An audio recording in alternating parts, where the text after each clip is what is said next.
चलो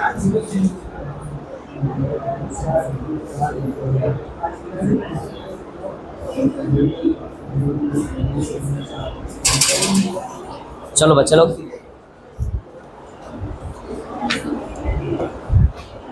अपना अगला टॉपिक क्या है बच्चों? चलो बंद कर दो, अभी हो गया। Resistance of electrolytic solution. इससे पहले हमने क्या कर लिया? नर्स इक्वेशन वगैरह निपटा लिया, ठीक है। एप्लीकेशन ऑफ नर्स इक्वेशन और कुछ रिलेशन देख लिया था मैंने। आज की क्लास से स्टार्ट कर रहे हैं। Resistance, resistivity, conductance, conductivity, molar conductivity, Kohlrausch law, ये सब आ जाएगा, ठीक है। तो स्टार्ट करेंगे। सबसे पहला टॉपिक है तुम्हारे पास resistance of electrolytic solution. Class 10 के अंदर तुमने रेजिस्टेंस पढ़ चुके ऑलरेडी। क्लास 10 के अंदर रेजिस्टेंस नाम का जो फिजिकल क्वांटिटी है वो तुम पढ़ चुके हो। लेकिन वो जो रेजिस्टेंस जब तुमने पढ़ा ना, वो सॉलिड के लिए था। किसके लिए था? सॉलिड के लिए, सॉलिड कंडक्टर के लिए था। ये सॉलिड कंडक्टर नहीं है। ये जो कंडक्टर है ये सॉलिड नहीं है, बल्कि कैसा है? लिक्विड है, लिक्विड कंडक्टर है ये। बताओ क्या था रेजिस्टेंस जो तुमने पढ़ा था? तो था क्या? What is the meaning of resistance? What is the meaning of resistance?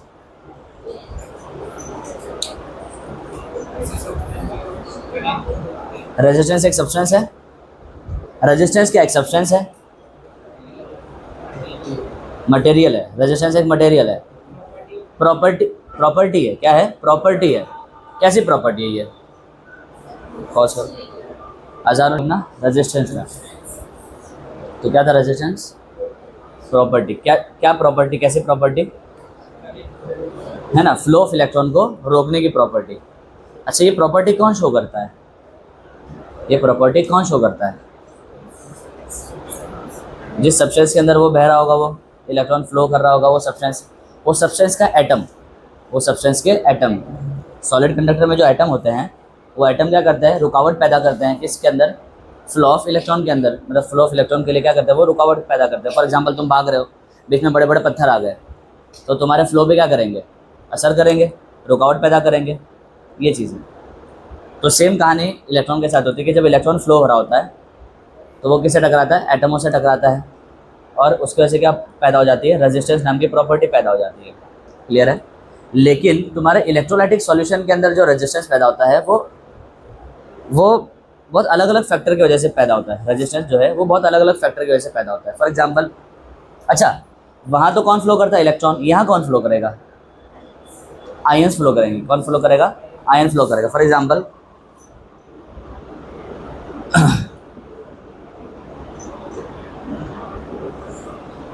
यहाँ पे क्या है? सपोज Cl माइनस है, Na प्लस है, यहाँ पे H प्लस है और OH माइनस है, ठीक है। हम सबको पता है यहाँ पे क्या प्लस है, माइनस है, यहाँ पे प्लस होगा, यहाँ पे क्या होगा? माइनस होगा। ये सॉल्यूशन होगा, ठीक है। बताओ Cl माइनस वहाँ जाएगा और H प्लस कहाँ जाएगा? यहाँ जाएगा। होगा कि नहीं होगा? तो तुम देख रहे हो ये क्या उड़ के जाएगा? नहीं ना, ये इस सॉल्यूशन फेस में से तैरते हुए जाएगा। और जब ये सॉल्यूशन फेस में से तैर रहा होगा तो तुम्हें लगता है कि ये पानी के पार्टिकल से टकराएगा, H2O के मॉलिक्यूल से टकराएगा? अगर H2O के मॉलिक्यूल से टकराएगा तो इसके फ्लो में क्या आएगी? दिक्कत आएगी कि नहीं आएगी?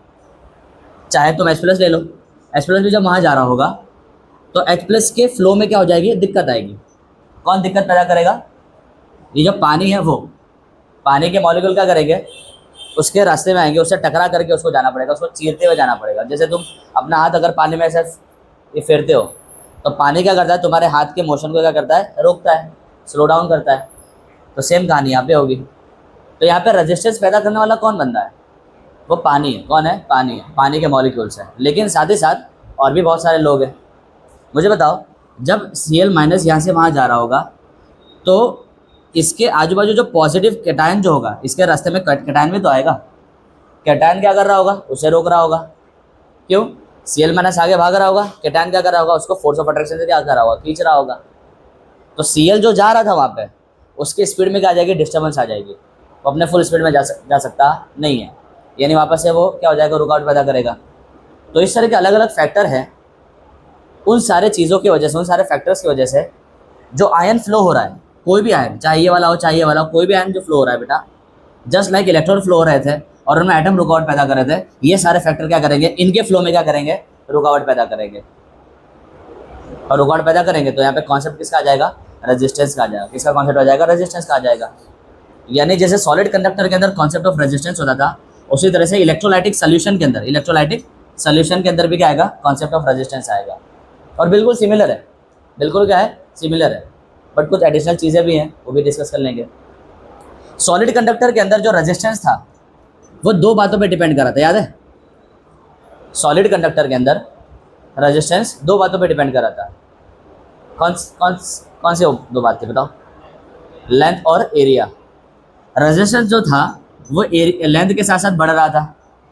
जैसे जैसे तुम लंबाई बढ़ाओगे तो लंबाई बढ़ाने का मतलब क्या हुआ, तुम एटम को और डाल रहे हो। कंडक्टर की अगर तुम लेंथ बढ़ाओगे तो इसका मतलब क्या हुआ, तुम एटम को और जोड़ रहे हो आगे। तो जो इलेक्ट्रॉन दोबारा फ्लो हो रहा है, पहले जब लेंथ छोड़ी थी तो मान लो 10 ही एटम थे यहाँ पे लाइन से, लेकिन तुमने क्या कर दिया, लेंथ को बढ़ा दिया। तो अब लाइन में कितने एटम आ जाएंगे, मान लो 10 से बढ़ के कितना आ जाएगा, 20 आ जाएंगे। तो पहले तो 10 ही एटम टकरा रहे थे इलेक्ट्रॉन से, अब कितने एटम टकराएंगे, 20। यानी रेजिस्टेंस क्या हो जाएगा, बढ़ जाएगा। यानी with increase in length resistance की वैल्यू क्या हो जाती है, बढ़ जाती है। अरे आ रही कि नहीं बात समझ में। सेम कहानी यहाँ पे होगी, सेम कहानी यहाँ पे होगी। सर यहाँ पे लेंथ कौन है, किसकी लेंथ, वहाँ तो कंडक्टर की लेंथ थी ना बेटा, वहाँ तो क्या था, कंडक्टर का लेंथ था। सर ये इसको लेंथ बोल रहे थे, है ना, इसको लेंथ बोल रहे थे। यहाँ किसका लेंथ, यहाँ पे क्या लेंथ, पानी की लेंथ, ये पूरा सॉल्यूशन की लेंथ। लेंथ क्या चीज़ की, यहाँ लेंथ कैसे डिसाइड करोगे,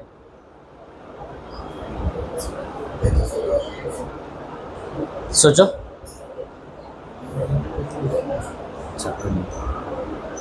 यहाँ कैसे लेंथ डिसाइड करोगे, आसान है, सोचो, बोलो ना, नहीं पता, यहाँ लेंथ कैसे डिसाइड करोगे, सोचो, मुझे बताओ। करंट यहाँ फ्लो हो रहा है क्या, करंट यहाँ फ्लो हो रहा है क्या, बिजली यहाँ दौड़ रही है, यानी फ्लो ऑफ चार्ज कहाँ से कहाँ हो रहा होगा, एनोड और कैथोड के बीच में हो रहा होगा। तो यहाँ हमारे केस में इलेक्ट्रोलाइटिक सॉल्यूशन के अंदर जो लेंथ होगा ना, वो क्या होगा, डिस्टेंस बिटवीन टू इलेक्ट्रोड। क्या होगा, डिस्टेंस बिटवीन टू इलेक्ट्रोड। समझे कि नहीं समझे। अब तुम खुद ही दिमाग लगा लो, अगर तुम इस लेंथ को बढ़ाओगे तो इसके मोशन में तो और ज़्यादा रुकावट आ जाएगी। सेम कहानी, जैसे कहानी वहाँ थी, वहाँ नंबर ऑफ एटम ज़्यादा हो जा रहे थे लेंथ बढ़ाने पर, यहाँ कौन हो जाएगा ज़्यादा, पानी ज़्यादा हो जाएगा। और पानी के साथ जो भी दूसरे जो एनायन कैटायन जो भी है वो उसको डिस्टर्ब करेंगे। तो जैसे जैसे तुम यहाँ भी लेंथ बढ़ाते जाओगे, रेजिस्टेंस यहाँ पे क्या होने लगेगा, बढ़ने लगेगा। सेम कहानी, यानी सॉलिड कंडक्टर के अंदर भी क्या होता है, R directly proportional to L, इधर भी क्या होगा, सेम होगा। बोलो क्लियर है इतना, ये चीज़ है। और दूसरा फैक्टर क्या था वहाँ पे, एरिया। एरिया के साथ कैसा रिलेशन था उसका, इनवर्स वाला 1/एरिया। सेम कहानी यहाँ पे होगी, बट यहाँ पे एरिया कौन सा होगा, यहाँ पे एरिया कैसे, वहाँ तो एरिया क्या था बताओ, क्रॉस सेक्शन एरिया। याद करो, ये क्रॉस सेक्शन एरिया था। यहाँ पे एरिया कैसे डिसाइड करोगे, इलेक्ट्रोड का एरिया। किसका एरिया, इलेक्ट्रोड का एरिया। थोड़ा सा अच्छे से बनाता हूँ, देखो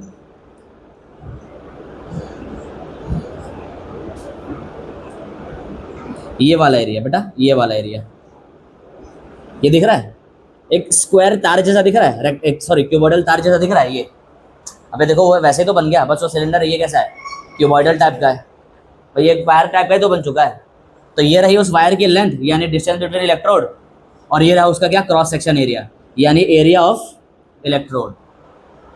अब खुद ही सोच लो, अगर एरिया ऑफ इलेक्ट्रोड बेटा बढ़ाओगे तो करंट की वैल्यू क्या होगी, बढ़ी तो जाएगी, यानी रेजिस्टेंस क्या हो जाएगा, कम हो जाएगा। कैसे, करंट की वैल्यू कैसे बढ़ेगी, करंट की वैल्यू कैसे बढ़ेगी। इमेजिन करो, ये इतना सा पतला सा इलेक्ट्रोड है, एक और चौड़ा इलेक्ट्रोड ले आओ, मतलब एरिया बड़ा वाला। ये पतला सा इलेक्ट्रोड है, छोटा सा, और ये काफ़ी बड़ा इलेक्ट्रोड है। बताओ करंट कहाँ ज़्यादा फ्लो होगा, फ्लो ऑफ चार्ज किधर होगा, क्यों, बड़े वाले में। पोटेंशियल डिफरेंस अब ज़्यादा हो गया ऐसा। हाँ, यहाँ पे तुमने प्लस का मैग्नीट्यूड और माइनस का मैग्नीट्यूड बढ़ा दिया है क्या, नहीं, प्लस और माइनस का तो मैग्नीट्यूड उतना ही होगा। तो फिर करंट कैसे बढ़ेगा यहाँ पे, बिल्कुल। यहाँ पे पहले मान लो इधर कौन जा रहा था, Cl माइनस जा रहा था, यहाँ पे कितना Cl माइनस आ गया एक बार में डिस्चार्ज होगा, मान लेते हैं कि 100 कितना होगा 100 Cl माइनस आएंगे और क्या बना देंगे 50 Cl2, क्या बना देंगे 50 Cl2। In short 100 Cl minus एक बार में क्या हो पा रहा है डिस्चार्ज हो पा रहे हैं। डिस्चार्ज यानी अपने अंदर से इलेक्ट्रॉन को निकाल देना, यानी चार्ज को निकाल देना, कहने का मतलब है चार्ज को खत्म करके क्या बन जाएगा न्यूट्रल मॉलिक्यूल बन के क्या हो जाएगा उड़ जाएगा। तो चूंकि यहाँ पे एरिया कम है बच्चों, एरिया कम है तो यहाँ पे सिर्फ 100 ही Cl माइनस क्या हो पा रहा है डिस्चार्ज हो पा रहा है, चार्ज को हटा पा रहा है, इलेक्ट्रॉन को फेंक पा रहा है। लेकिन यहाँ तो तुमने एरिया बढ़ा दिया ना।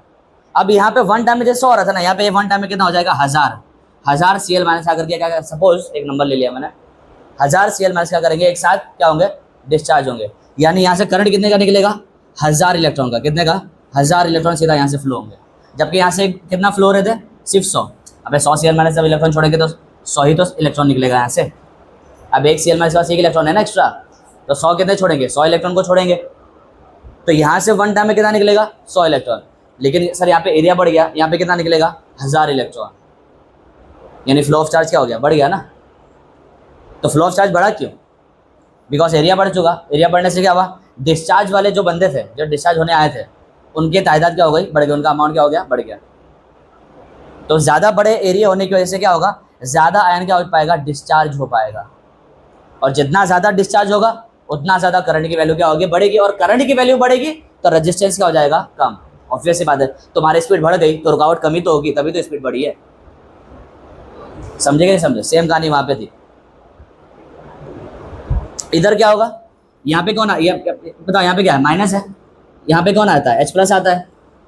तो यहाँ पे चूंकि एरिया कम है तो ये भी डिस्चार्ज होने आया है, अपने ऊपर के चार्ज को हटाने आया है। बट ये प्रोटॉन निकाल के फेंकेगा नहीं, इलेक्ट्रॉन को खा लेगा।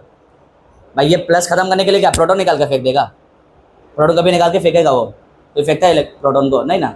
ये कैसे डिस्चार्ज होगा, अपने चार्ज को कैसे डिस करेगा यानी हटाएगा इलेक्ट्रॉन को खा करके। तो चूंकि यहाँ पे एरिया छोटा है तो सिर्फ 100 इलेक्ट्रॉन यहाँ पे आ सकते हैं सपोज फॉर एग्जांपल। तो एक बार में 100 H+ यहाँ से 100 इलेक्ट्रॉन को ले सकता है और 50 H2 बन के क्या हो सकता है निकल सकता है, 50 H2 बन के क्या हो सकता है निकल सकता है। अरे आ रही कि नहीं आ रही बात समझ में, ये चीज़ है। लेकिन यहाँ वही बहुत काफ़ी ज़्यादा हो जाएंगे, 1000 मान लो। एक साथ कितने 1000 H+ क्या हो सकते हैं अपने चार्ज को खत्म कर सकते डिस्चार्ज हो सकते हैं। और ये इलेक्ट्रॉन कहाँ से आ रहे होंगे, यहीं से तो आ रहे होंगे।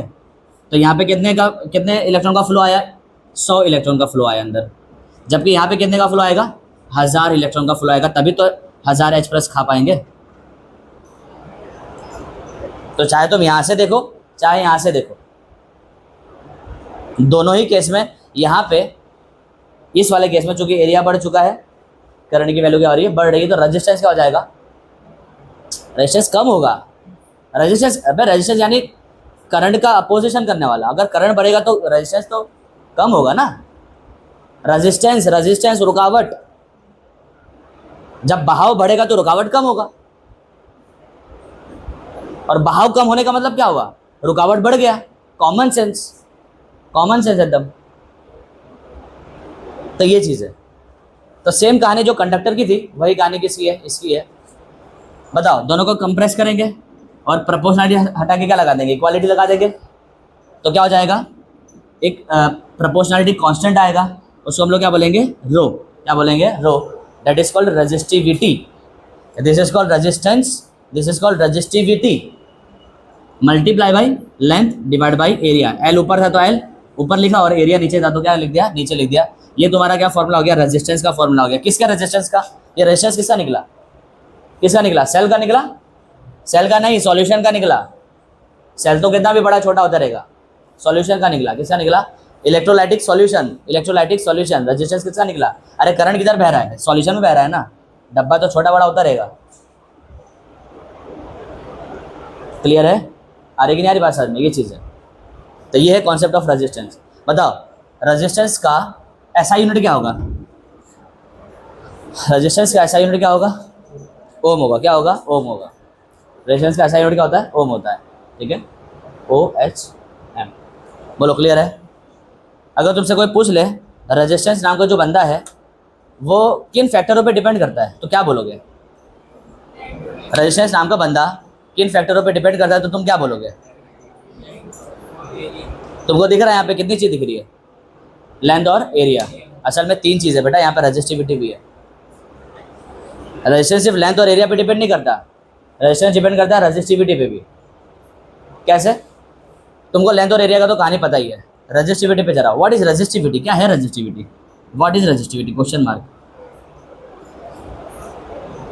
अच्छा पहले एल बताओ तो एल क्या है, व्हाट इज एल? एल मतलब लेंथ, ए मतलब एरिया, बस ये खत्म कहानी। और ढंग से मैंने सीखा तो ढंग से बोलो बेटा। एल क्या है? Distance between two electrode. Length between two electrode क्या होता है? Distance between two electrode. और ए क्या है? Area of cross section area बोलो, या क्या बोल सकते हो, जो जो बोलना बोलो, सरफेस एरिया ऑफ इलेक्ट्रोड, ठीक है, वो है। व्हाट इज दिस रजिस्टिविटी, क्या मतलब है, क्या है, व्हाट इज दिस?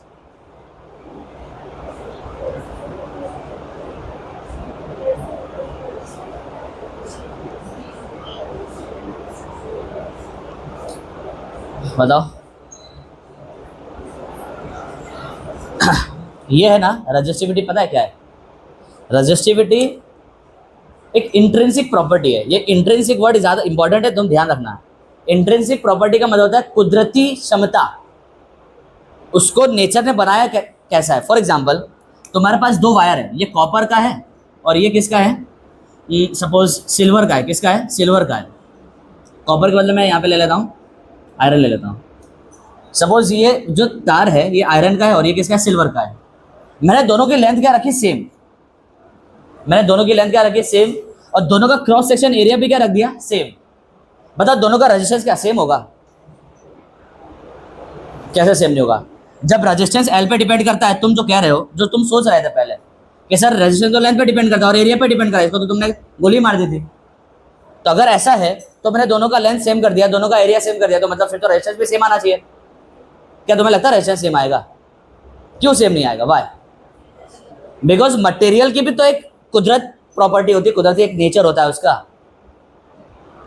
अरे है ना, इन दोनों में से कोई मटेरियल ऐसा होगा जो उसके अंदर कुदरती वैसा होगा कि वो ज्यादा अपोजिशन देता है, ज्यादा रुकावट पैदा करता है, और कोई एक मटेरियल ऐसा होगा जो कुदरती उसका वैसा है, उसका नेचर ही वैसा है कि इलेक्ट्रॉन को फ्लो होने देता है, यानी रुकावट कम पैदा करता है। तो जो उसकी नेचुरल कैपेबिलिटी है ना, वो तुमको दिखाती है कौन? रजिस्टिविटी। वो तुम्हें रजिस्टिविटी बता रही होती है। नेचुरल कैपेबिलिटी, क्या चीज करने की? क्या चीज करने की? रुकावट पैदा करने की। रुकावट का कॉन्सेप्ट चल रहा है ना बेटा। तो रुकावट पैदा करने की जो नेचुरल कैपेबिलिटी है, नेचुरल एबिलिटी जो है मटेरियल की, तुमने लेंथ और एरिया का फैक्टर हटा दिया ना भाई। तुमने लेंथ और एरिया को सेम करके लेंथ और एरिया का फैक्टर हटा दिया, फिर भी रेजिस्टेंस अलग अलग आ रहा है। यहाँ पे R1 आ रहा है, यहाँ पे क्या आ रहा है? R2 आ रहा है। तो यहाँ पे मतलब क्या है? रेजिस्टेंस किसी और चीज पे डिपेंड कर रहा है, वो कुदरती पोटेंशियल पे डिपेंड कर रहा है, कैपेसिटी पे डिपेंड कर रहा है कि कोई मटेरियल कितना अपोज करता है। तो जो कुदरती उसका पावर है ना, वो वाला फैक्टर कौन है असल में? रजिस्टिविटी। कौन है? रजिस्टिविटी। बोला रही बात समझ में? ये चीज़ है। मैथमेटिकली तुम इसको ऐसा बोल सकते हो कि जब मैं लेंथ एक रख लूंगा, एरिया एक रख लूंगा, तो उस वक्त की जो रेजिस्टेंस आएगा उसी को रजिस्टिविटी बोल। मैथमेटिकली ऐसा तुम बोल सकते हो, लेकिन ये मैथमेटिकली समझने से और डीप है। ये एक डीप चीज़ है। मैथमेटिकली तुम क्या बोलोगे कि सर जब लेंथ मैंने 1 रख दूँ, एरिया में 1 रख दूँ, दोनों को 1 1 कर दूँ, तो उस वक्त जब मैं रेजिस्टेंस मापूंगा ना, तो जो रेजिस्टेंस आएगा उस रेजिस्टेंस को रेजिस्टेंस ना कहते हुए मैं क्या कह दूंगा? रेजिस्टिविटी कह दूंगा। तुम मैथमेटिकली ये बोल सकते हो, लेकिन ये और अंदर डीप चीज है, ये कुदरत शो कर रही है। क्लियर है? ये चीज है। तो जो ओवरऑल रेजिस्टेंस होता है ना, वो कुदरत पे भी डिपेंड करता है, मटेरियल की खासियत पे भी डिपेंड करता है। इनबिल्ट प्रॉपर्टी है ये, और ये मटेरियल टू मटेरियल डिपेंड करती है। जो कहानी मैंने अभी इसके लिए बताई, सेम कहानी यहाँ पे। यहाँ तुम वहां क्या ले रहे थे? सॉलिड मेटल है, यहाँ पे इलेक्ट्रोलाइट ले लोगे, NaCl ले लो, एक बार KCl ले लो, एक बार कुछ और ले लो। अब दोनों में लेंथ यानी डिस्टेंस और एरिया सेम रखोगे। KCl सॉल्यूशन ले लो, एक बार NaCl सॉल्यूशन ले लो। अब दोनों ही सेलों के अंदर डिस्टेंस भी सेम रख दो और एरिया भी सेम रख दो, क्या रेजिस्टेंस सेम आ जाएगा? नहीं आएगा। सर अभी क्यों? लेंथ और एरिया तो हमने सेम रख दिया ना। फिर से वही बात, जैसे वहाँ पे तुमने मटेरियल बदला था, यहाँ पे तुमने क्या करा? मटेरियल बदल दिया। पहले केस में कौन सा मटेरियल था? NaCl। अगले में क्या लिया? KCl। यानी तुमने मटेरियल यानी इलेक्ट्रोलाइट सॉल्यूशन क्या कर दिया? चेंज कर दिया। तो भाई खुद की भी तो उनकी कुछ क्षमता, कुछ वो होगा, नेचर। तो वो उसको कौन बता रहा होता है बेटा? रेजिस्टिविटी बता रही होती है। बोलो क्लियर है? ये चीज़ है।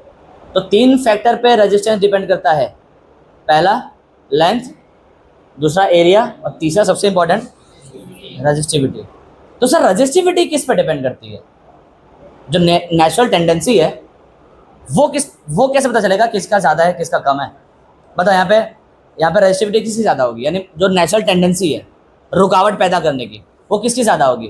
तुम्हें जूम करके सब कुछ देखना पड़ेगा, एटम का साइज क्या है, इलेक्ट्रॉन कितना है, फला ठिकाना, तुमको दूसरे सारे फैक्टरों पे जाना पड़ेगा एरिया और लेंथ को छोड़ करके। क्लियर है? जैसे यहाँ पे फॉर एग्जांपल डेंसिटी बहुत ज़्यादा है किसी की, मान लो डेंसिटी क्या है किसी की बहुत ज़्यादा, तो वहाँ पे सेम वॉल्यूम के अंदर सेम एरिया के अंदर वहाँ पे भर भर के एटम होंगे, और किसी की डेंसिटी कम होगी तो वहाँ पे क्या होंगे? कम एटम होंगे। तो जिसके अंदर ज़्यादा एटम होंगे तो वहाँ पे टकराव क्या होगा? ज़्यादा होगा। यानी मैं कहना चाह रहा हूँ लेंथ और एरिया को छोड़ करके तुमको अब उसके अंदर जूम करके देखना होगा कि क्या क्या कहानी चल रही है। सिर्फ लेंथ और एरिया की कहानी नहीं है, कहानी और अंदर है। तो सवाल अपना यही है कि सर रजिस्टेंस अगर रजिस्टिविटी पे डिपेंड करते हैं तो रजिस्टिविटी के बारे में हमको पता कैसे चलेगा थ्योरेटिकली कि किसकी रजिस्टिविटी ज़्यादा है किसकी रजिस्टिविटी कम है? तो वो और भी सारे फैक्टरों पे डिपेंड करती है। और रजिस्टिविटी जिन चीज़ों पे डिपेंड करेगा उन ही चीज़ों पे ऑटोमेटिकली कौन डिपेंड करने लगेगा? रेजिस्टेंस। समझे? लेकिन ओवरऑल हम लोग क्या बोलेंगे कि रेजिस्टेंस, रजिस्टिविटी, लेंथ और एरिया पे डिपेंड करेगा। ये 3 पॉइंट ही बोला जाता है। लेकिन रजिस्टिविटी खुद ही बहुत सारे लोगों पे डिपेंड करती है। जो अभी मैंने बोला था ना कि पानी पे डिपेंड कर रहा है, inter ionic force of attraction पे डिपेंड कर रहा है, वो सारी बातें क्या थी? असल में रजिस्टिविटी की थी।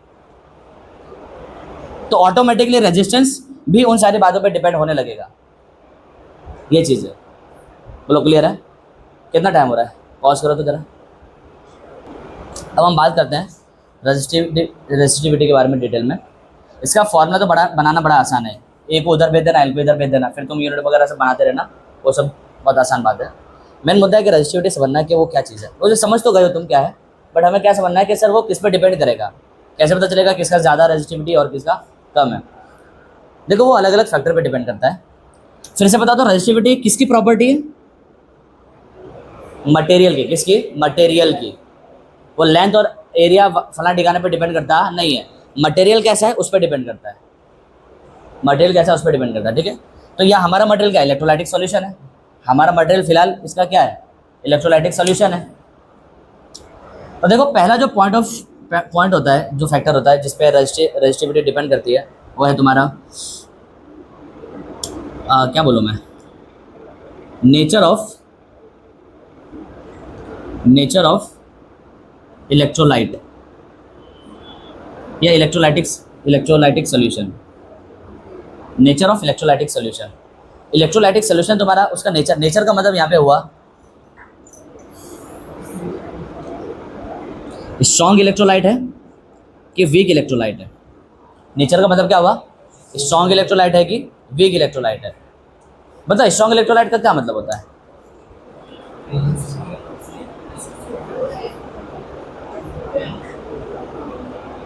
स्ट्रॉन्ग का मतलब क्या होता है? वो सारा का सारा क्या हो जाएगा? टूट जाएगा। वीक वाला क्या होगा? वो सारा का सारा टूटेगा नहीं, डिसएसोसिएट करेगा नहीं। जबकि ये क्या करेगा? स्ट्रॉन्ग वाला पूरा का पूरा 100% क्या कर लेगा? डिसएसोसिएशन शो कर लेगा। यानी ज़्यादा आयन कौन प्रोड्यूस करेगा? स्ट्रॉन्ग वाला। और कम आयन कौन प्रोड्यूस करेगा? वीक वाला। तो अगर यहाँ पे ज़्यादा आयन्स बनेंगे, आयन की डेंसिटी पता यहाँ पे ज़्यादा हो जाएगी कि नहीं हो जाएगी? क्योंकि यहाँ पे ज़्यादा आयन प्रोड्यूस करेगा, और वहीं यहाँ पे आयन की डेंसिटी क्या हो जाएगी? आयन की डेंसिटी यहाँ पे क्या हो जाएगी? कम। अब चूंकि यहाँ पे आयन की डेंसिटी बढ़ चुकी है, यानी चार्ज के कैरियर बढ़ चुके हैं, यानी फ्लो ऑफ चार्ज भी क्या हो जाएगा? बढ़ जाएगा। भाई एक सॉल्यूशन में 10 ही लोग यहाँ से वहाँ जा रहे हैं पॉजिटिव चार्ज लेके या नेगेटिव चार्ज लेके। एक सॉल्यूशन में 100 लोग आ गए, तो कहाँ ज़्यादा फ्लो हो रहा है चार्ज? 100 वाले में सर 1 सेकंड में यहाँ पे 100 लोग निकल जा रहे हैं 100 चार्ज लेकर के। सर 1 सेकंड में यहाँ पे 10 ही लोग निकल पा रहे हैं 10 चार्ज लेकर के। कहने का मतलब ये। तो चूंकि स्ट्रॉन्ग इलेक्ट्रोलाइट क्या करता है? आयन की डेंसिटी को इंक्रीज कर देता है, और आयन की डेंसिटी इंक्रीज होगी तो नंबर ऑफ चार्ज इंक्रीज हो जाएंगे। तो हर सेकंड में ज़्यादा लोग निकल रहे होंगे, ज़्यादा चार्ज, लोग नहीं, चार्ज ज़्यादा निकल रहा होगा। क्योंकि करंट की डेफिनेशन क्या है? Flow of charge per unit time. Flow of बंदे पर यूनिट टाइम नहीं, चार्ज। अब वो चार्ज कौन लेके जा रहा होगा? बंदे लोग ही लेके जा रहे होंगे। तो ज़्यादा बंदे यहाँ पे नहीं कर रहे, यानी ज़्यादा चार्ज ले जा रहा होगा। यानी यहाँ पे करंट की वैल्यू क्या हो जाएगी? बढ़ जाएगी। और करंट की वैल्यू का बढ़ने का मतलब क्या हुआ? रेजिस्टेंस का क्या हो जाना? कम हो जाना। यानी यहाँ पे क्या हो जाएगा बेटा? रेजिस्टेंस कम हो जाएगा। मैं बोल सकता रजिस्टिविटी कम हो जाएगा। भाई ये तो मटेरियल की खुद की प्रॉपर्टी है ना, मैं बोलूँगा रजिस्टिविटी क्या हो जाएगी, कम हो जाएगी। और रजिस्टिविटी का कम होने का मतलब डायरेक्टली क्या हुआ, रेजिस्टेंस का क्या हो जाना, कम हो जाना। अरे यार कि नहीं आ रही बात समझ में? ये तो हम क्या देख रहे हैं, मटेरियल की प्रॉपर्टी देख रहे हैं ना, नेचर ऑफ मटेरियल। ये रहा मटेरियल, ये रहा उसका नेचर। तो यहाँ पे तुम रेजिस्टिविटी बोलना कि रेजिस्टिविटी क्या हो जाएगी, डिक्रीज हो जाएगी। और रेजिस्टिविटी डिक्रीज होगी तो रेजिस्टेंस भी क्या हो जाएगा, डिक्रीज, डायरेक्टली प्रोपोर्शनल। देखो जरा, समझे? और सेम उसका उल्टा कहानी क्या हो जाएगा, यहाँ पे हो जाएगा। यहाँ पे चार्ज कैरियर की क्या का अमाउंट क्या है, डेंसिटी क्या है, कम है, तो करंट की वैल्यू भी क्या हो जाएगी, कम हो जाएगी। अगर करंट कम बह रहा है तो तुम क्या बोलोगे, रेजिस्टेंस क्या हो गया, बढ़ गया। और रेजिस्टेंस बढ़ गया यानी रेजिस्टिविटी बढ़ गई। समझो भी बात बराबर ही है। बोलो क्लियर है इतना? यानी यहाँ पे क्या होगा, रो की वैल्यू क्या हो जाएगी, बढ़ जाएगी, और रेजिस्टेंस भी क्या हो जाएगा, बढ़ जाएगा। बोलो क्लियर है? सिंपल। दूसरा तुम ले सकते हो कंसंट्रेशन ऑफ इलेक्ट्रोलाइट। इलेक्ट्रोलाइट का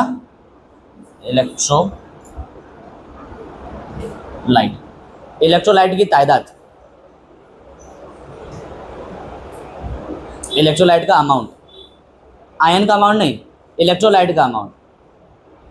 बताओ हाई कंसंट्रेशन अगर हो, यानी कंसंट्रेशन को मैं क्या कर दूं, इंक्रीज कर दूं। क्या कर दूं, इंक्रीज कर दूं। तो द कंसंट्रेशन को इंक्रीज करने से क्या होगा,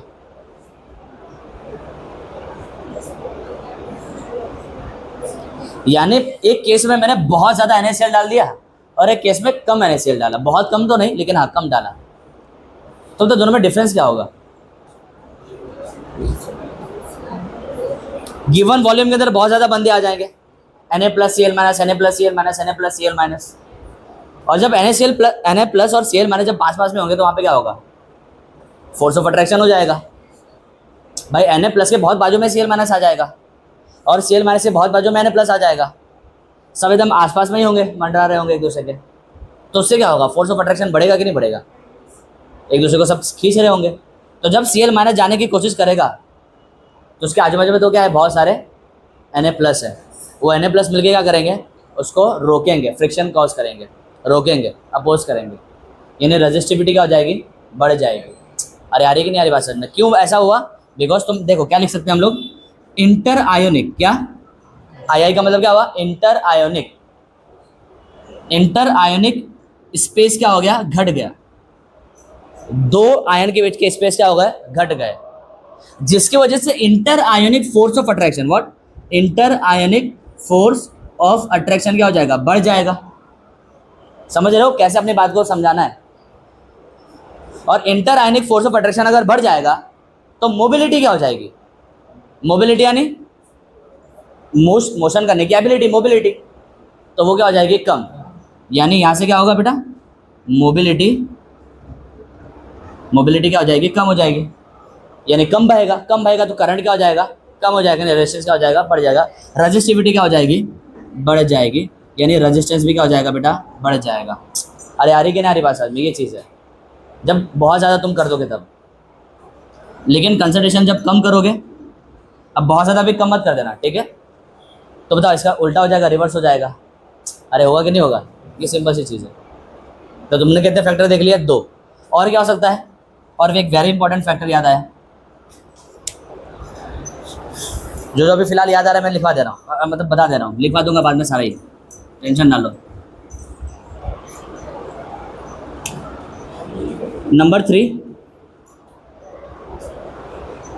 ionic size, ionic size and hydration, hydration, ionic size and hydration.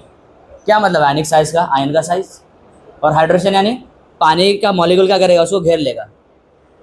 तुम्हारे पास मैं 2 आयन देता हूं तुमको, Li+ और यहाँ पे देता हूँ K+, मतलब किसका आयनिक साइज ज़्यादा है और किसका कम है।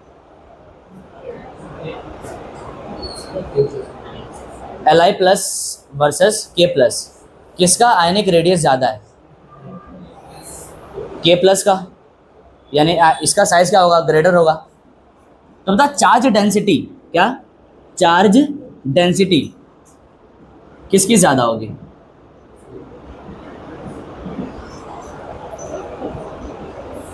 चार्ज डेंसिटी किसकी ज़्यादा होगी, Li की ज़्यादा होगी, यानी कम जगह में +1 चार्ज है, यहाँ ज़्यादा जगह में +1 चार्ज है, है ना। यानी चार्ज डेंसिटी क्या होगी बेटा, Li की ज़्यादा होगी K प्लस से। तो मुझे बताओ पानी को अट्रैक्ट कौन ज़्यादा करेगा, Li प्लस या K प्लस।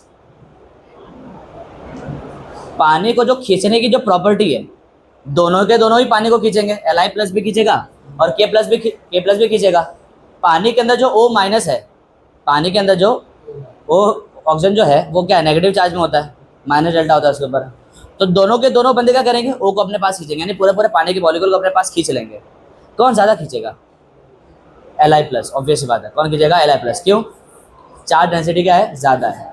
और चार्ज डेंसिटी ज़्यादा होने की वजह से बताओ इसके आजू बाजू जो पानी जमा होगा वो ज़्यादा जमा होगा इसे चिपक करके, और K प्लस के आजू बाजू जो पानी जमा होगा वो क्या होगा, कम होगा। इसको बोलेंगे हाइड्रेशन स्फीयर। क्या बोलेंगे, हाइड्रेशन स्फीयर। यानी जब पानी जमा हो जाएगा ना वो इसके आजू बाजू, जब Li प्लस चलेगा ना तो अपने को ऐसा लगता है कि सर सिर्फ Li प्लस ही चलेगा, पानी वहीं के वहीं रुका रहेगा। ऐसा कैसे हो सकता है, जब यहाँ पे पानी का जो O माइनस है, माइनस डेल्टा, वो इस प्लस से क्या होगा, अट्रैक्टेड होगा ना। तो जब Li प्लस आगे जाएगा तो ये पानी का मॉलिक्यूल भी तो इसके साथ चिपक के आगे जाएगा। मैं नहीं कहता कि यहाँ जो पानी का मॉलिक्यूल है वो भी उसके साथ चलने लगेगा, तो बहुत दूर है, बट मैं बोल रहा उसके आजू बाजू का, उसके आजू बाजू का जो पानी का मॉलिक्यूल का जो O है वो इससे स्ट्रांगली अट्रैक्टेड होगा, लेकिन K प्लस से उतना स्ट्रांगली अट्रैक्टेड होगा नहीं। और चूंकि इसकी डेंसिटी ज़्यादा है तो इसका फोर्स का जो फील्ड होगा वो एक बड़े एरिया को कवर कर रहा होगा। अरे आ रही कि नहीं आ रही बात समझ में। जबकि इसका जो फोर्स फील्ड होगा वो क्या होगा, एक छोटे एरिया को कवर कर रहा होगा, बहुत ज़्यादा दूर तक फैला पाएगा नहीं। यानी इसके आजू बाजू जो क्राउड होगा ना पानी का वो बहुत ज़्यादा होगा, और जब Li प्लस चलेगा तो वो पूरा क्राउड अपने साथ पानी के लेके चलेगा। उसको हम लोग बोलेंगे हाइड्रेशन स्फीयर। क्या बोलेंगे, यानी इसका हाइड्रेशन स्फीयर क्या होगा, बड़ा होगा, इसका क्या होगा, छोटा होगा।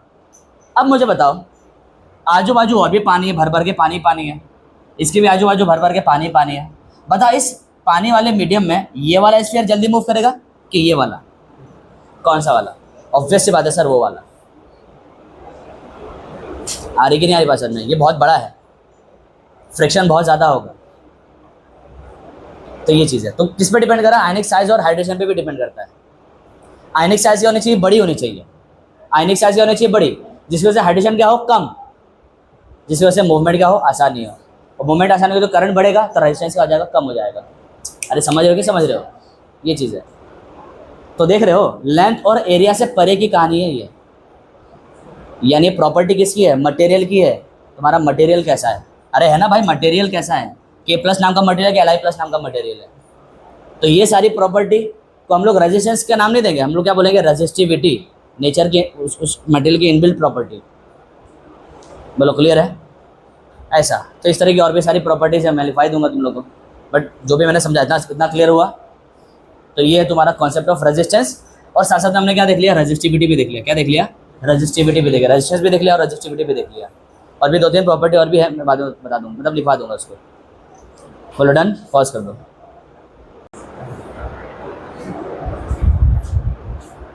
रेजिस्टेंस को समझ लिया था अभी तक, उसके फॉर्मूले को देख लिया था, रेजिस्टिविटी समझ लिया था। बताओ क्या होता है रेजिस्टिविटी, बताओ। जिक्रा स्टैंड अप बेटा प्लीज। जिक्रा तुम ही हो ना, हाँ बताओ बेटा, what is resistivity. Sidra, nature of material को रेजिस्टिविटी कहता है सर। कैसा नेचर, क्या चीज़ का नेचर, नेचर मतलब क्या चीज़ का नेचर। क्षमा,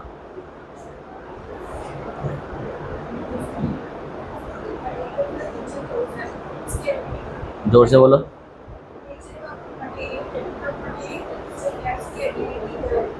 क्या चीज़ करने की, क्या चीज़ की एबिलिटी, एबिलिटी यानी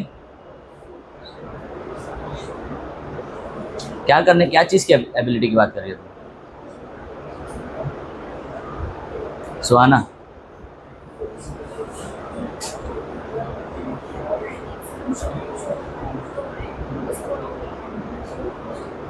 जो सॉल्यूशन के अंदर इलेक्ट्रॉन फ्लो हो रहे हैं, सॉल्यूशन चार्ज फ्लो हो रहा है, आयंस फ्लो हो रहे हैं, इलेक्ट्रॉन फ्लो नहीं होता सॉल्यूशन में,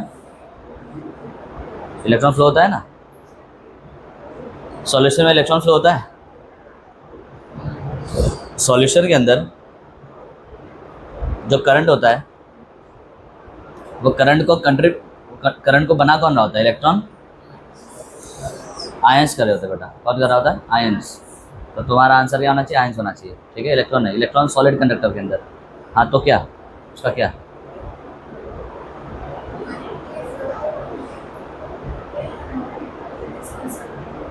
और रजिस्टिविटी किसको कहते हैं, मैं तो ये पूछ रहा हूँ। जब तुमने रेजिस्टेंस बोल दिया, रजिस्टिविटी क्या है, सवाल ये है।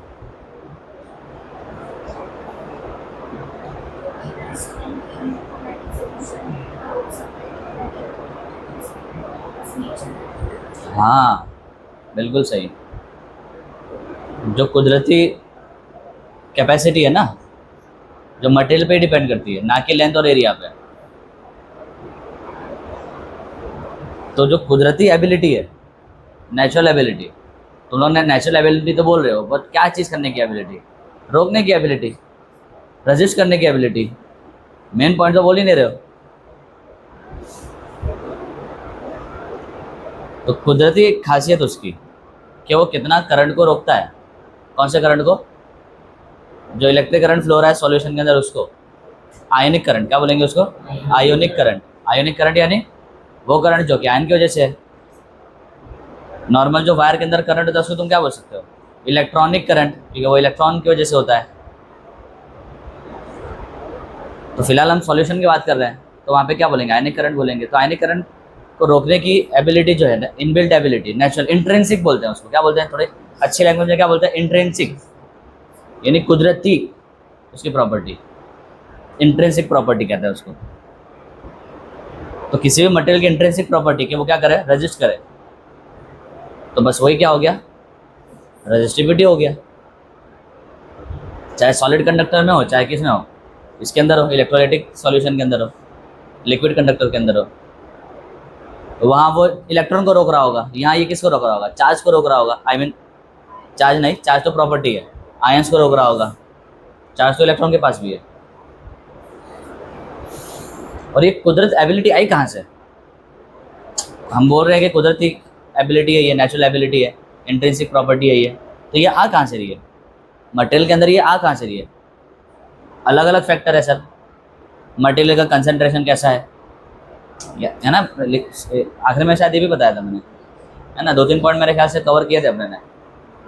नेचर ऑफ इलेक्ट्रोलाइट, स्ट्रॉन्ग है कि वीक है, कंसंट्रेशन क्या है, याद है, विस्कोसिटी का भी शायद बोला होगा, क्या पता। विस्कोसिटी क्या होता है, गाढ़ापन समझो।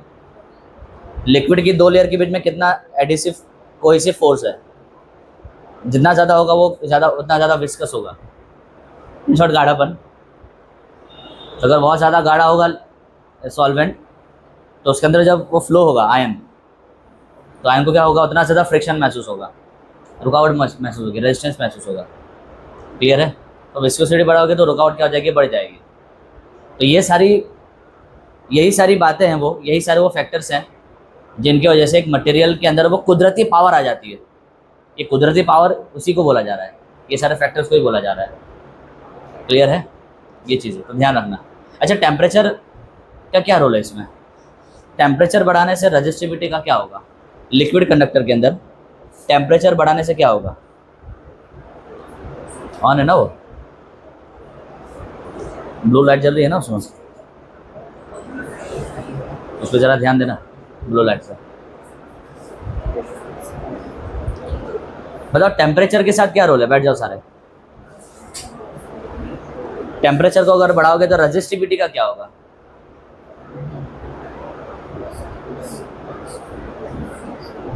अभी जो ये सारे फैक्टर जो तुमने पढ़े उस पर टेम्परेचर का क्या इफेक्ट आएगा। जैसे विस्कोसिटी की बात करो, अगर टेम्परेचर बढ़ाओगे तो विस्कोसिटी क्या होगी, गाढ़ापन क्या होगा, कम होगा ना, गाढ़ापन क्या होगा, कम होगा। तुमने कभी जो अपने सालन निकालते हैं वहाँ से फ्रिज में से, तो उसके ऊपर जो ऑयल होता है ना, एकदम गाढ़ा गाढ़ा सा होता है, एकदम स्लो मोशन में तैर रहा होता है। ये तुम हनी को देख लो, शहद को गर्म करोगे तो एकदम ही पतला सा हो जाएगा, नॉर्मल एकदम गाढ़ा होगा, ठंडा कर दोगे तो एकदम ही गाढ़ा हो जाएगा।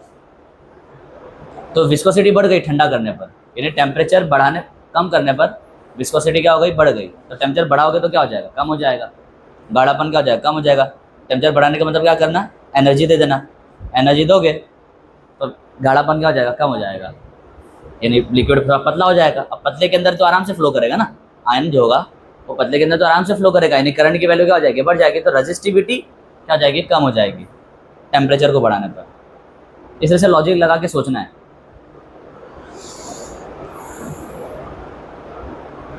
ठीक है। अच्छा, और रेजिस्टिविटी को मैथमेटिकली हमने क्या बोला था, रेजिस्टिविटी को मैथमेटिकली हमने क्या बोला था, mathematically is resistivity what is resistivity. ये तो कॉमन सेंस वाली बात हो गई, ठीक है, फील लेने वाली बात हो गई। मैथमेटिकली क्या बोलोगे, तुम्हें लेंथ और एरिया के फैक्टर को हटाना है ना। तुम्हें फॉर्मूले ने क्या बोला कि resistance is equal to rho L by A. तो इसको मैथमेटिकली तुम्हें प्रूफ करना है कि भाई इसका फॉर्मूला बनाना है, तो लेंथ और एरिया को क्या करना पड़ेगा, हटाना पड़ेगा। और कैसे हटाओगे, उसकी वैल्यू को क्या रख दोगे, 1। 1 के अलावा कुछ भी रखोगे तो वो यहाँ पे दिखेगा। जैसे मान लो यहाँ पे 2 रख दिया तो ये 2 यहाँ पे दिख जाएगा। हाँ, अगर इसको 2 रख दो तो फिर इसको भी 2 रख देना। तो ओवरऑल रेशियो तो क्या रहेगा, 1 का ही रहेगा। कहने का मतलब इसलिए सीधा 1 ही ले लो ना। मैं बोल रहा हूँ उसको भी 2 रख दोगे, एरिया को भी 2 रख दोगे तो 1/1 ही तो हो गया। तो सीधा ही 1/1 रख दो ना। हाँ, लेकिन 1 के ऊपर 2 रख दिया, नीचे कुछ और रख दिया, नीचे 3 रख दिया, तो कहाँ से हटा, ये तो रह जाएगा वहाँ पे। तो ये चीज़ है। तो जब लेंथ और एरिया को हम लोग 1 ले लेंगे बच्चों, तो उस वक्त का जो रेजिस्टेंस होगा वही क्या हो जाएगा, रेजिस्टिविटी। उस वक्त का जो रेजिस्टेंस आएगा वही क्या हो जाएगा, रेजिस्टिविटी हो जाएगी। हमने देखा। अब उसको जरा महसूस करते हैं कि कहना क्या चाह रहा है।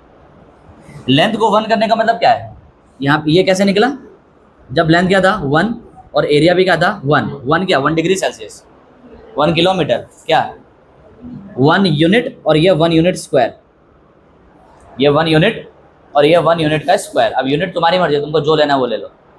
नॉर्मली एसआई के हिसाब से चलेंगे तो क्या होगा, मीटर होगा।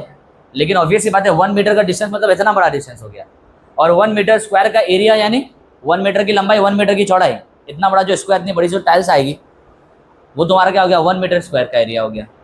तो उसका जो सेल बनेगा तो कितना बड़ा बन जाएगा। नॉर्मल लैब के अंदर कितना बड़ा सेल लेके आओगे, नहीं ना। तो ऑब्वियस सी बात है मीटर को खारिज कर दिया जाता है, हटा दिया जाता है। हम लोग नॉर्मली किस में बात करते हैं, 1 सेंटीमीटर में। क्या बात करते हैं कि 1 सेंटीमीटर का डिस्टेंस होगा, क्या चीज़ का डिस्टेंस, ये लेंथ 1 मीटर का, 1 सेंटीमीटर का क्या मतलब है, व्हाट इज दिस लेंथ, दोनों इलेक्ट्रोड के बीच का डिस्टेंस। और एरिया को हम लोग क्या लेते हैं, 1 सेंटीमीटर स्क्वायर। 1 सेंटीमीटर स्क्वायर का एरिया होगा और उसके बीच में क्या होगा, डिस्टेंस कितना होगा, 1 सेंटीमीटर होगा। 1 सेंटीमीटर डिस्टेंस और 1 सेंटीमीटर स्क्वायर का एरिया, छोटा सा तो एरिया होगा 1 सेंटीमीटर स्क्वायर। ऐसा है, बोलो क्लियर है। तो जब लेंथ डिस्टेंस बिटवीन 2 इलेक्ट्रोड क्या हो, 1 सेंटीमीटर हो, और हर इलेक्ट्रोड का एरिया कितना हो, 1 सेंटीमीटर स्क्वायर का हो, उस वक्त की जो रेजिस्टेंस होता है, उस रेजिस्टेंस को हम लोग क्या बोलते हैं बेटा, रेजिस्टिविटी। बोलो क्लियर है। क्या मैं ये भी बोल सकता हूँ, इधर समझ में आ गया, क्या मैं इसी चीज़ को ऐसे बोल सकता हूँ, इधर resistance of 1 centimetre cube volume, the resistance of 1 centimeter cube volume is called resistivity. The resistance of 1 centimeter cube volume of electrolyte, obvious सी बात है कि इलेक्ट्रोलाइटिक सॉल्यूशन का तुम क्या लो, 1 सेंटीमीटर क्यूब ले लो वॉल्यूम, और उसका जो रेजिस्टेंस निकलेगा ना वही तो रेजिस्टिविटी होगा। क्या मैं ये कह सकता हूँ,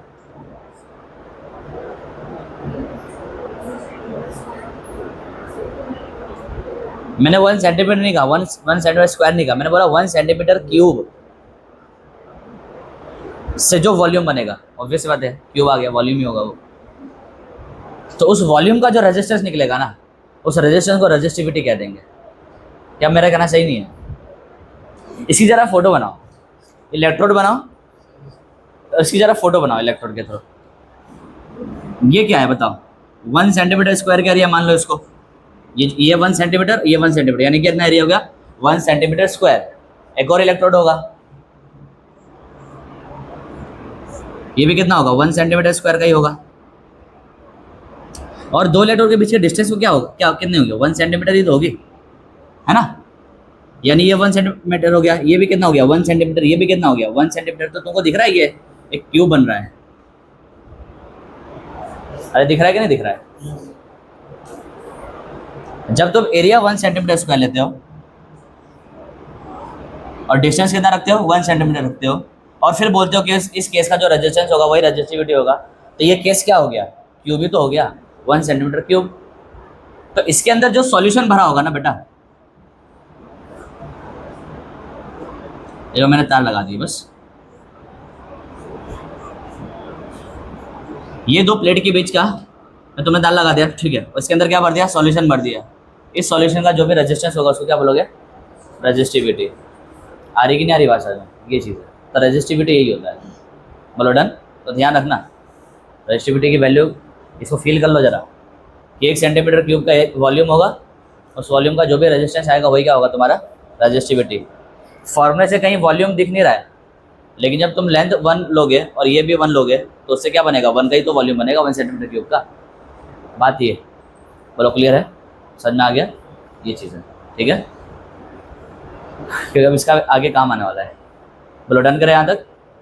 यहाँ पे तुम्हारा क्या कंप्लीट हुआ? रेजिस्टेंस और रेजिस्टिविटी। अच्छा, एक टॉपिक बाकी रह गया है, वो भी जरा सुन लो। Calculation of resistance. क्या? Calculation of resistance, not resistivity. Calculation of resistance. Resistance कैसे निकालेंगे? वो भी एक टॉपिक तुम्हारे बुक में दिया हुआ है, अच्छा टॉपिक है कि रेजिस्टेंस को कैसे मापा जाता है। व्हीटस्टोन ब्रिज से। किससे मापा जाता है? व्हीटस्टोन ब्रिज से मापा जाता है। जब हमें किसी इलेक्ट्रोलाइटिक सॉल्यूशन का क्या मापना हो बेटा? अकमल, रेजिस्टेंस मापना हो। क्या मापना हो? रेजिस्टेंस मापना हो। तो कॉन्सेप्ट होता है फिजिक्स के अंदर, उसको हम लोग क्या बोलते हैं? व्हीटस्टोन ब्रिज कहते हैं, ठीक है। तो उसके अंदर तुम्हारे पास 3 रेजिस्टेंस होते हैं, नोन वाले, और एक अननोन रेजिस्टेंस होता है। ये क्या होता है? अननोन रेजिस्टेंस होता है। तो वो अननोन रेजिस्टेंस की वैल्यू तुम वहाँ से फाइंड कर सकते हो जब वो व्हीटस्टोन ब्रिज कैसा हो? बैलेंस हो। कैसा हो? बैलेंस हो। ये टॉपिक हो चुका है फिजिक्स के अंदर, तुम लोग को आता ही होगा। उसके अंदर फॉर्मूला था ना, R1/R2 = R3/R4। इस तरह से बस वही फॉर्मूला लगा के फाइंड कर सकते हैं। कैसे करते हैं वो भी जरा देख लो। हम क्या करते हैं बेटा? कंडक्टिविटी सेल लेते हैं। क्या लेते हैं? Conductivity cell. हम इलेक्ट्रोलाइट लेते हैं, जिसका भी मापना है तुमको, जिस भी इलेक्ट्रोलाइट का तुम्हें ये रेजिस्टेंस मापना है, उस इलेक्ट्रोलाइट को हम लोग क्या करते हैं? एक डब्बे के अंदर भरते हैं। उस डब्बे का नाम क्या होता है? Conductivity cell. क्या बोलते हैं उसको? Conductivity cell. उस कंडक्टिविटी सेल को हम लोग कहाँ जोड़ देते हैं? व्हीटस्टोन ब्रिज के अंदर। उसकी फोटो कुछ ऐसी होती है, इस तरह से तुम्हारे टेक्स्ट बुक में बना भी होगा। इस तरह से इलेक्ट्रोड वगैरह होता है, प्लेटिनम का बना होता है, और इसके अंदर हम लोग क्या भर देते हैं? इलेक्ट्रोलाइट भर देते हैं, ठीक है। और फिर इसको हम लोग कहाँ लगा देते हैं? उठा करके सेटअप कहाँ करते हैं? व्हीटस्टोन ब्रिज के अंदर। उसकी फोटो कुछ ऐसी होती है, डायग्राम तुम्हारे बुक में बना हुआ है।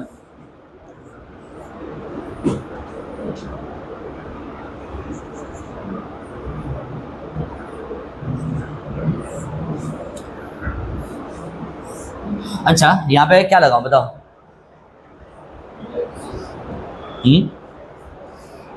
यहाँ पे क्या लगेगा? सोर्स लगेगा, बिजली का सोर्स तो लगेगा ना, तभी तो रेजिस्टेंस मापोगे।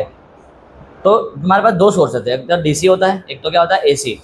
एक क्या होता है? डीसी, और एक क्या होता है? एसी। कौन सा लगाओगे, डीसी या एसी? एसी लगाएंगे। क्या लगाएंगे? एसी। एसी क्यों लगाएंगे? Bye AC. देखो डीसी लगाओगे ना तो वो इलेक्ट्रोलाइटिक रिएक्शन हो जाएगा, ठीक है, इलेक्ट्रोलाइसिस हो जाएगा। इलेक्ट्रोलाइसिस नहीं करवाना है। तुमने क्लास 10 के अंदर जो पढ़ा था इलेक्ट्रोप्लेटिंग वगैरह या इलेक्ट्रोलाइटिक रिफाइनिंग पढ़ा था, उसके अंदर तुमने सोर्स कौन सा लिया था? इस तरह से तो यही तो बनाया था, और इससे क्या हो रहा था? इलेक्ट्रोलाइसिस। क्या हो जाता था? इलेक्ट्रोलाइसिस। खुद ही सोचो ना। कहाँ गया वो कपड़ा? कहाँ है?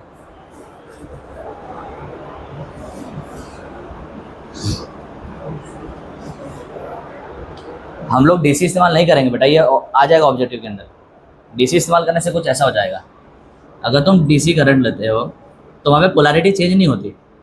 वहाँ पे पोलैरिटी चेंज नहीं होती। इधर प्लस आ गया तो इधर प्लस ही रहता है, और इधर माइनस आ गया तो क्या रहता है? माइनस ही रहता है। तो उससे क्या होगा?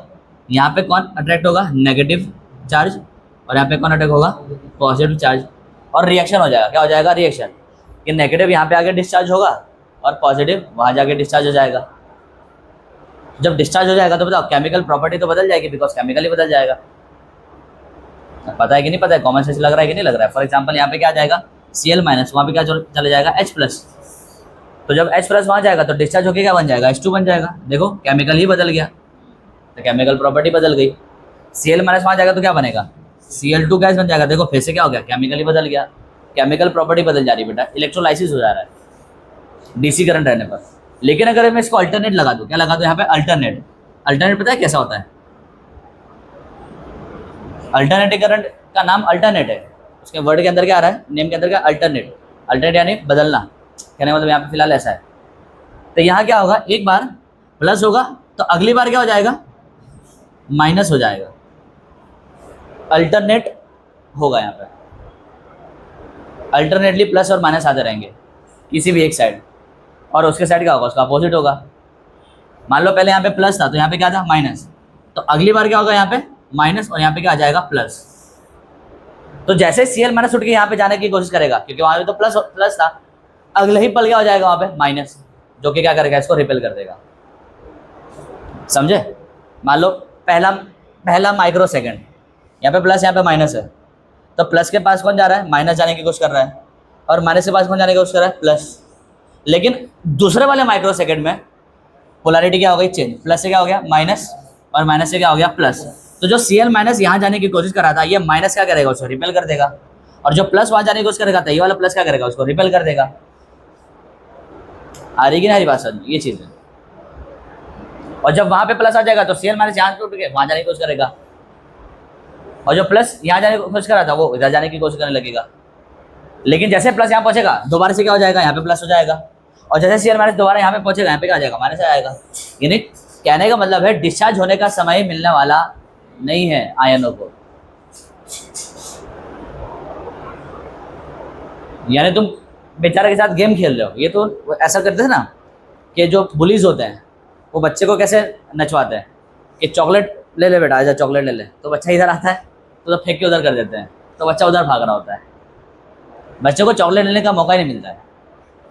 फिर बच्चा वहाँ जाएगा तो वो क्या करेगा, वापस इसको दे देगा, तो फिर बच्चा वहाँ से इधर, यानी बच्चा इधर उधर घूमता रह जाएगा, किसी के पास पूरा प्रॉपर जा पाएगा नहीं। सेम कहानी यहाँ पे हो रही है, ये चीज समझे? तो डीसी इस्तेमाल करोगे तो बेटा यहाँ पे परमानेंटली क्या आ जाएगा, प्लस सपोज, और यहाँ पे क्या आ जाएगा, माइनस आ जाएगा, और अगर यहाँ पे माइनस तो उधर प्लस है, जो भी है। तो आयंस को मौका मिल जाएगा डिस्चार्ज होने का अच्छा खासा, तो केमिकल रिएक्शन ही स्टार्ट हो जाएगा वहाँ पे। एसी करंट की वजह से क्या होता है, केमिकल रिएक्शन स्टॉप हो जाता है। क्लियर है? और सर ये पोलैरिटी चेंज होने की फ्रीक्वेंसी होती है, क्या होती है, फ्रीक्वेंसी, ज़्यादा भी हो सकती है कम भी हो सकती है। फ्रीक्वेंसी जो होती है वो ज़्यादा भी हो सकती है कम भी हो सकती है। फ्रीक्वेंसी कम होने का मतलब क्या हुआ, एक सेकंड में बहुत कम पोलैरिटी चेंज होगी, एक सेकंड मान लो 100 दफ़ा ही हो रही है पोलैरिटी चेंज। और अगर ज़्यादा फ्रीक्वेंसी होगी तो मान लो फ्रीक्वेंसी 1000 की होगी, इसका मतलब क्या हुआ, एक सेकंड में 1000 मरतबा क्या होगा, पोलैरिटी चेंज होगा, मतलब 2000, मतलब एक बार प्लस आ रहा है मतलब 2000 ऐसा हो जाता है। इस तरह से तुम कैलकुलेशन करना जरा, बट एक बात जो समझने की वो समझो जरा, फ्रीक्वेंसी बढ़ाओगे तो पोलैरिटी क्या हो जाएगा, मतलब बढ़ जाएगा। तो ये चीज़, तो इसीलिए हम लोग क्या यहाँ पे इस्तेमाल करते हैं बेटा, एसी करंट यूज़ करते हैं। ठीक है, उसकी प्रॉपर फ्रीक्वेंसी भी होती है, कुछ वहाँ पे लिखा होगा, ऑडियो रेंज में होता है। किसके अंदर होता है, ऑडियो रेंज। ऑडियो रेंज समझ में आता है, सुनने का जो रेंज होता है, सुनने का क्या रेंज होता है बताओ,